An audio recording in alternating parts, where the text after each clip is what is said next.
एक कहावत तो आपने ज़रूर सुनी होगी कि कर भला तो हो भला। अगर आपने किसी का कुछ नहीं बिगाड़ा तो आपका भी कुछ नहीं बिगड़ सकता। आप सबों के आशीर्वाद और सोशल मीडिया के पावर के वजह से मेरा खोया हुआ मेरा बेटा, मेरा बच्चा सुरक्षित मुझे तो वापस तो ज़रूर मिल गया है। लेकिन सबसे बड़ा सवाल स्कूल के ऊपर ज़रूर उठता है, क्योंकि मेरी माँ मेरे बच्चे को सुबह 10 बजे स्कूल में छोड़ करके आती है और वो बच्चा स्कूल में बैग रख करके कहीं लापता हो जाता है। और स्कूल के मास्टर साहब, प्रिंसिपल साहब, डायरेक्टर साहब ये ज़रूरत तक नहीं समझते कि मेरे घर वालों को, गार्जियन को सूचित किया जाए कि आपके बच्चे का बैग तो स्कूल में ज़रूर है, लेकिन आपका बच्चा कहाँ है। ये पूछा तक नहीं जाता, सूचना तक नहीं दी जाती। वो ज़रूरत भी नहीं समझते सूचना देने की। और तब 3 बजता है, जब छुट्टी होती है स्कूल का, तो मास्टर साहब मेरे बच्चे का बैग किसी दूसरे बच्चे के द्वारा मेरे घर पे भिजवा देते हैं।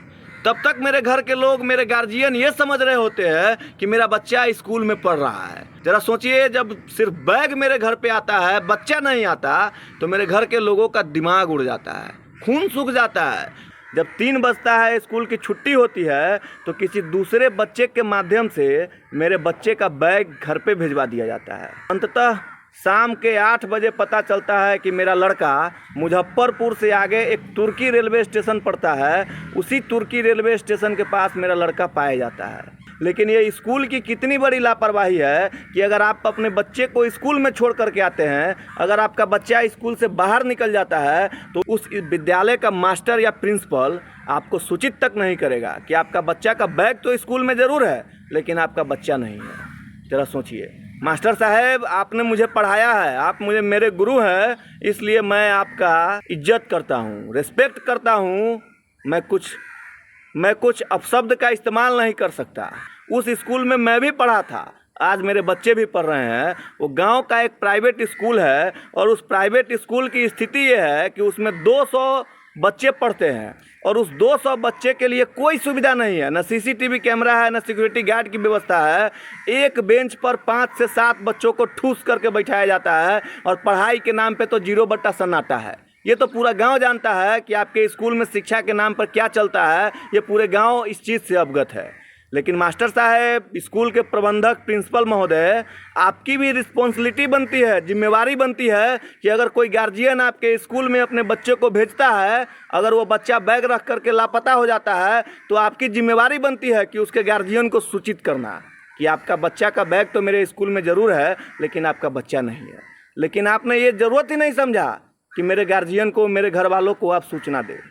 ज़रा सोचिए, उस स्कूल में पढ़ाने वाले तमाम गार्जियन से मेरा अपील है कि अपने बच्चों को ध्यान दीजिए, अपने बच्चों के ऊपर ध्यान दीजिए। उस स्कूल में जा कर के उस स्कूल का दौरा कीजिए, उस स्कूल में जा कर के अपने बच्चों का हालचाल लीजिए कि आखिर ये हो क्या रहा है, पढ़ क्या रहा है और उसको पढ़ाया क्या जा रहा है।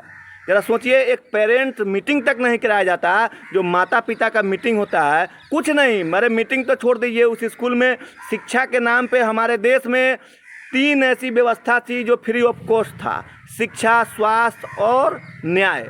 लेकिन इन्हीं 3 चीज़ों में सबसे ज़्यादा लूट खसोट मचाया जाता है।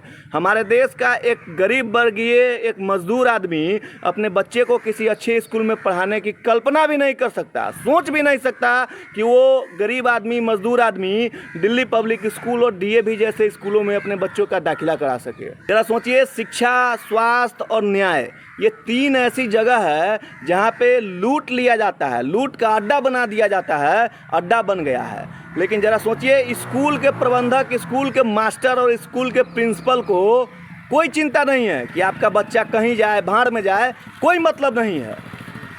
ये आपकी जिम्मेवारी बनती है कि नहीं मास्टर साहब? आप मुझे ये बताइए। मैं गांव में नहीं हूँ, नहीं तो आपको ऑन कैमरा जवाब देना पड़ेगा। मैं जिस दिन गांव में आ गया उस दिन आपको ऑन कैमरा जवाब देना पड़ेगा। जितने भी बच्चे आपके स्कूल में पढ़ते हैं उसकी जिम्मेवारी आपकी बनती है या नहीं बनती है? अगर वो बच्चा आपके स्कूल में जाता है तो फिर गेट बंद होना चाहिए। वो बच्चा बाहर कैसे चला गया, ये जिम्मेवारी आपकी बनती है मास्टर साहब। संजोग मनाइए मास्टर साहब, मेरे गुरुजी, कि मैं गाँव में नहीं हूँ, मैं घर पर नहीं हूँ। ज़रा सोचिए, अगर वो मेरा बच्चा नहीं मिलता तो फिर क्या होता, मेरा क्या होता और उसके बाद आपका क्या होता, ये भी बात आप अच्छे से समझ लीजिए। ये एक बहुत बड़ी सबक है, ये बहुत बड़ी शिक्षा है आपके लिए कि आपके स्कूल में 200 से ज़्यादा बच्चे पढ़ते हैं। और उस 200 बच्चे का जिम्मेवारी आपके ऊपर जाता है मास्टर साहब, हमारे गुरुजी, आदरणीय गुरुजी। ये बहुत बड़ी शिक्षा है आपके लिए।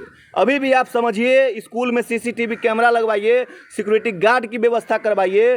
कोई बच्चा अगर स्कूल में एक बार अपीयर हो जाता है, एंट्री कर जाता है, तो प्रधानमंत्री भी आ जाता है तो वो गेट नहीं खुलता है स्कूल का, जब तक उसके पेरेंट्स नहीं आते हैं, उसके माता पिता नहीं आता है।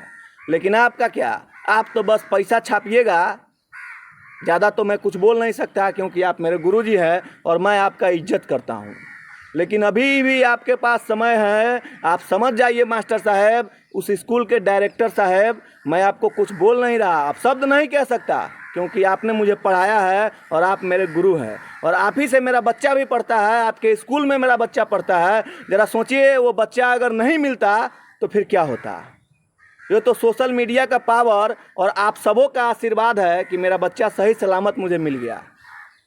लेकिन उसमें 200 बच्चे पढ़ते हैं और उन सभी गार्जियन से मैं रिक्वेस्ट करना चाहूँगा कि आप अपने बच्चों का ख्याल खुद रखिए, स्कूल के भरोसे मत रहिए, स्कूल के ऊपर डिपेंड मत रहिए। आप अपने बच्चों का हालचाल लीजिए, वो स्कूल में क्या पढ़ता है, क्या करता है, किस तरीके का बिहेव उसके साथ स्कूल में किया जाता है, सारी जानकारी लीजिए। गुरुजी, मैं आपको इसलिए नहीं कुछ बोल रहा क्योंकि आप मेरे आदर्श हैं, आपने मुझे पढ़ाया है और मैं गांव में नहीं हूं तो इसका मतलब ये नहीं कि आप कुछ भी कर दीजिएगा, मतलब बच्चों का रिस्पॉन्सिबिलिटी ही नहीं लीजिएगा।